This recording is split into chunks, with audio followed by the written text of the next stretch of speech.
The blackout of 2003. Power slowly returns, but millions still struggle to manage after the massive blackout that affected tens of millions from the East Coast to the Midwest north to Canada.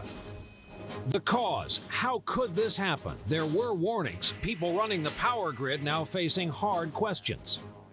The cost, the blackout's effect on business, big and small, at a time when companies are already struggling to recover. And the stories, millions of them. How Americans, frustrated, practical, and resourceful, made it through the long, dark night.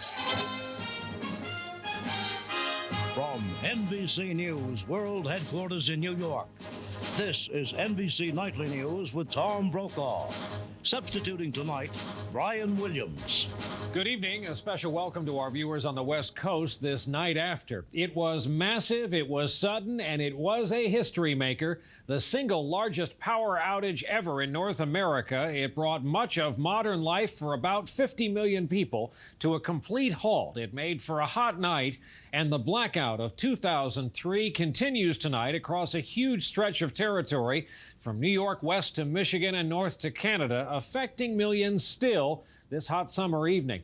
The lights went out from New York to Detroit and Akron, north to Albany, and then Ottawa and further north still. Perhaps the best way to show it is from the satellite's eye view, a normal period just hours earlier, showing New York, Toronto, other cities glowing white, followed by the view after the blackout. Long Island and New York City much dimmer. Cleveland, Columbus, Detroit, Toronto have vanished completely from the map. We have complete coverage tonight in this special edition of NBC Nightly News.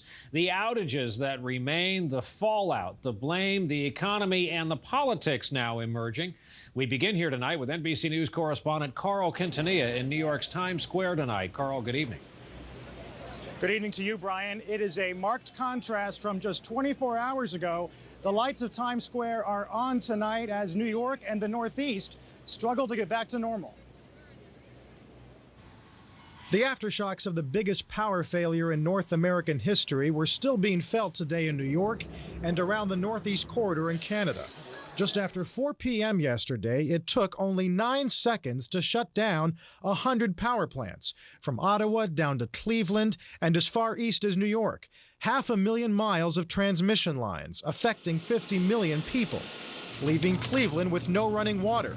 Snarling traffic in Detroit, shutting down Manhattan mail delivery and the largest post office in the country. Thousands slept at New York City airports. 500 flights around the country canceled today alone. Have you walked around? It's a refugee camp. In New York, firefighters responded to emergencies in high-rises. We had a really long night. We went from call to call. We had a lot of stuck elevators. We had a lot of call for assist civilians, medicals. Some 80,000 911 calls, doubled the average volume. 10,000 New York police deployed overnight. Our police officers, firefighters, emergency management personnel, and health professionals have worked incredibly hard to get us through the night safely. And for commuters, it was the perfect storm. New York's railroads, its subways and ferries overloaded or simply shut down.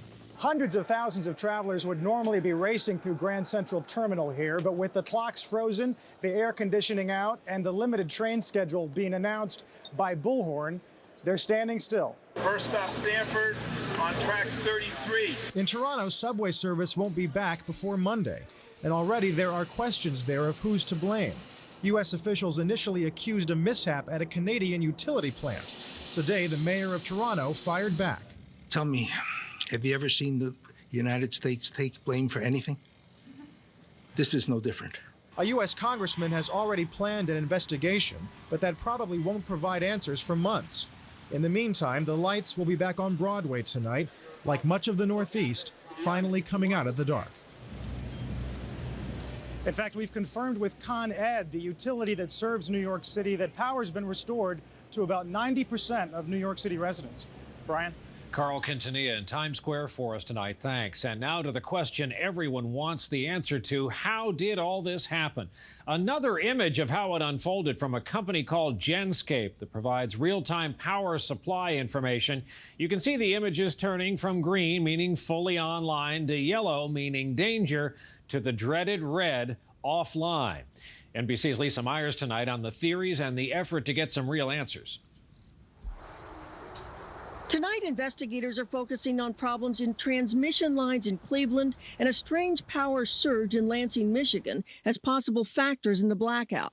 A statement released tonight shows the first problem on transmission lines near Cleveland roughly an hour before the rest of the country reported significant outages, but added it's not clear if that caused the event. We don't know what the initiating event was, but we do know that the first events that we've seen started somewhere in the Midwest. Whatever the trigger, investigators believe the problem cascaded, causing generators to automatically shut down, overloading transmission lines. An industry expert says hundreds of dominoes fell in 5 to 10 seconds, causing the massive blackout. That is not supposed to happen, but it did happen. Here's how the grid is supposed to work. A generating plant sends power along large transmission lines to substations. Then smaller lines deliver it to customers. Circuit breakers all along the way are supposed to isolate any problems. The system worked yesterday in Philadelphia and the Mid-Atlantic, where the cascade was stopped. The key issue here is not so much that something happened, but the fact that it didn't stop and isolate itself wherever it did happen. Experts say a prime culprit is likely to be the archaic power grid. Some major transmission lines are 40 years old. In the last decade, demand for electricity has soared twice as fast as new capacity has been added, leaving little backup when something fails. Another problem, deregulation has meant the interests of individual power operators don't always track what's best for the overall system, and rules meant to prevent outages are now voluntary. The solution is that we need to have mandatory and enforceable reliability rules. Experts say fixing all the problems could cost tens of billions of dollars. It could take months to unravel.